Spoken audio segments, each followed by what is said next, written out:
ಇದೆಲ್ಲದರ ನಡುವೆ ಮುಖ್ಯಮಂತ್ರಿಗಳು ಒಂದು ರೀತಿ ಸಂಕಷ್ಟಕ್ಕೆ ಸಿಲುಕೊಂಡಿರು. ಮೂಡ ಹಗರಣದಲ್ಲಂತೂ ಅವರಿಗೆ ವಿಪರೀತವಾದಂತಹ ಸಮಸ್ಯೆ ಆಗಿತ್ತು. ಅವರೇನೋ ತಪ್ಪು ಮಾಡಿದ್ದಾರೆ ಅಂತ ದೊಡ್ಡದಾಗಿ ಪ್ರತಿಪಕ್ಷದವರು ಬಿಂಬಿಸ್ತಾ ಇದ್ರು. ಮುಖ್ಯಮಂತ್ರಿಗೆ ಈ ಮೂರು ರಿಸಲ್ಟ್ ಬಹಳ ಮುಖ್ಯವಾಗಿತ್ತು. ಸಿಎಂಗೆ ಸಂಕಷ್ಟದ ಸಂದರ್ಭದಲ್ಲೇ ವರವಾಗಿದೆ ಉಪಚುನಾವಣೆಯ ಫಲಿತಾಂಶ. ಮುಂದಿನ ಪೊಲಿಟಿಕಲ್ ಫೈಟ್ನಲ್ಲಿ ಈ ಫಲಿತಾಂಶದ ಎಫೆಕ್ಟ್ ಸಿಎಂ ಕೈ ಹಿಡಿಯುತ್ತಾ? ವಿಪಕ್ಷಗಳ ಪಾಲಿಗೂ ಈಗ ಸಿಎಂನ ಟಾರ್ಗೆಟ್ ಮಾಡೋದು ಅಷ್ಟು ಸುಲಭ ಅಲ್ಲ. ಸಿಎಂ ನನ್ನ ಮುಟ್ಟಿ ನೋಡಿ ಎಂಬ ಸವಾಲಿಗೆ ಪ್ರತಿ ಸವಾಲು ಇದಕ್ಕೆ ಉತ್ತರನಾ? ಯಾರು ಏನೇ ಅಂದರೂ ರಾಜ್ಯದ ಮಟ್ಟಿಗೆ ಸಿದ್ದರಾಮಯ್ಯ ಪವರ್ಫುಲ್ ಎಂಬ ಸಂದೇಶ ಈ ರಿಸಲ್ಟಿಂದ ಆಯಿತು.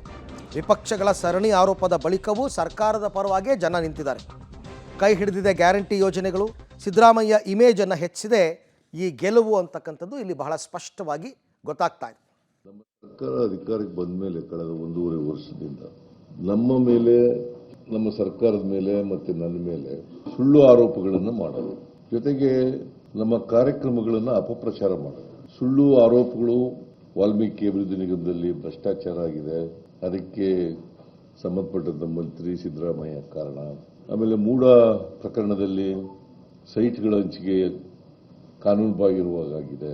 ಸಿದ್ದರಾಮಯ್ಯ ಏನು ಪಾತ್ರ ಇಲ್ಲದೆ ಹೋದ್ರೂ ಪಾತ್ರ ಇದೆ ಅಂತೇಳಿ ಹೇಳೋದು, ಏನೂ ಇಲ್ಲದೇನೂ ಕೂಡ ಇದೆ ಅಂತ ಹೇಳೋದು, ವಕ್ಫ್ ಪ್ರಾಪರ್ಟಿ ವಿಚಾರದಲ್ಲಿ ಕೋಮುವಾದ ಸೃಷ್ಟಿ ಮಾಡಲಿಕ್ಕೆ ಪ್ರಯತ್ನ ಮಾಡ್ತಕ್ಕಂಥದ್ದು.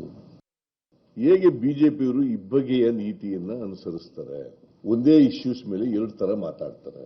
ಅವ್ರ ಪ್ರಣಾಳಿಕೆಯಲ್ಲಿ ಹೇಳಿರ್ತಕ್ಕಂಥದ್ದನ್ನೇ ಬದಲಾವಣೆ ಮಾಡಿ ಬೇರೆ ತರ ಹೇಳೋದು. ಬಸವರಾಜ ಬೊಮ್ಮಾಯಿ ಏನಂತ ಹೇಳಿದ್ದಾರೆ, ಒಂದು ಫಂಕ್ಷನ್ಗೆ ಹೋಗಿ ಬಸವರಾಜ ಬೊಮ್ಮಾಯಿ ಏನಂತ ಹೇಳಿದ್ದಾರೆ, ವಕ್ಫ್ ಪ್ರಾಪರ್ಟಿ ಮೇಲೆ ನಾನು ಯಾರ್ಯಾರು ಅತಿಕ್ರಮಣ ಮಾಡ್ಕೊಂಡಿದ್ದಾರೆ ಬಿಡಿಸ್ತೀನಿ ಅಂತ ಹೇಳಿದ್ದಾರೆ ಅಲ್ವಾ. ಮತ್ತೆ ಅವ್ರಿಗೆ ನಾವೇನ್ ಮಾಡ್ತಾ ಇದ್ದೋ, ಅವ್ರ ಪ್ರಾಪರ್ಟಿ ಕಿತ್ಕೊತಾ ಇದ್ವಾ? ನಾನು ಹೇಳಿದ್ದೀನಿ, ಬಹಳ ಸ್ಪಷ್ಟವಾಗಿ ಹೇಳಿದ್ದೀನಿ, ನೋಟಿಸ್ ಕೊಟ್ಟಿದ್ರೆ ವಾಪಸ್, ಒಂದು ವೇಳೆ ನೋಟಿಸ್ ಕೊಟ್ಟಿದ್ರೆ ವಾಪಸ್ ತಗೋತೀವಿ. ಒಂದು ವೇಳೆ ವಿಚಾರಣೆ ಇಲ್ಲದೇನೆ ರೆವಿನ್ಯೂ ರೆಕಾರ್ಡ್ನಲ್ಲಿ ಅವ್ರ ಹೆಸರು ವಕ್ಫ್ ಪ್ರಾಪರ್ಟಿ ಅವ್ರದ್ದೇನಾದ್ರು ಅವ್ರ ಹೆಸರಿಗೆ ಬಂದಿದ್ರೆ, ವಕ್ಫ್ ಬೋರ್ಡ್ ಹೆಸರು ಬಂದಿದ್ರೆ ಅದನ್ನ ರದ್ದು ಮಾಡ್ತೀವಿ. ಮತ್ತೆ ಯಾವ ರೈತರನ್ನು ಕೂಡ ಒಕ್ಲೆಬ್ಸಲ್ಲ. ಗ್ಯಾರಂಟಿ ಯೋಜನೆಗಳ ಬಗ್ಗೆ ಏನ್ ಅಪಪ್ರಚಾರ ಮಾಡುತ್ತು? ಗ್ಯಾರಂಟಿ ಯೋಜನೆಗಳು ಅವ್ರು ನರೇಂದ್ರ ಮೋದಿ ಅವರು ಏನ್ ಹೇಳಿದ್ರು, ಇದು wrong financial program, it is wrong financial program. ಅವರೇ ಇದರಲ್ಲಿ ಜಾರ್ಖಂಡ್ನೆಲ್ಲ ಅನೌನ್ಸ್ ಮಾಡಿದ್ರು, ಆಮೇಲೆ ಮಹಾರಾಷ್ಟ್ರದಲ್ಲಿ ಅನೌನ್ಸ್ ಮಾಡಿದ್ರು, ಆಮೇಲೆ ಇನ್ನೂ ಎಲ್ಲಿವರೆಗೂ ಹೋದ್ರು ಅಂತಂದ್ರೆ ಅಡ್ವರ್ಟೈಸ್ಮೆಂಟೇ ಕೊಟ್ಬಿಟ್ರು ನಮ್ಮ ಮೇಲೆ. ಮಹಾರಾಷ್ಟ್ರದಲ್ಲಿ ಜಾರಿನೇ ಆಗಿಲ್ಲ ಅಂತ.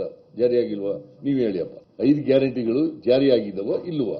ಜಾರಿನೇ ಮಾಡಿಲ್ಲ ಸಿದ್ದರಾಮಯ್ಯ ಅಂತೇಳಿ ಮಹಾರಾಷ್ಟ್ರ ಗವರ್ಮೆಂಟ್ ಅಡ್ವರ್ಟೈಸ್ಮೆಂಟ್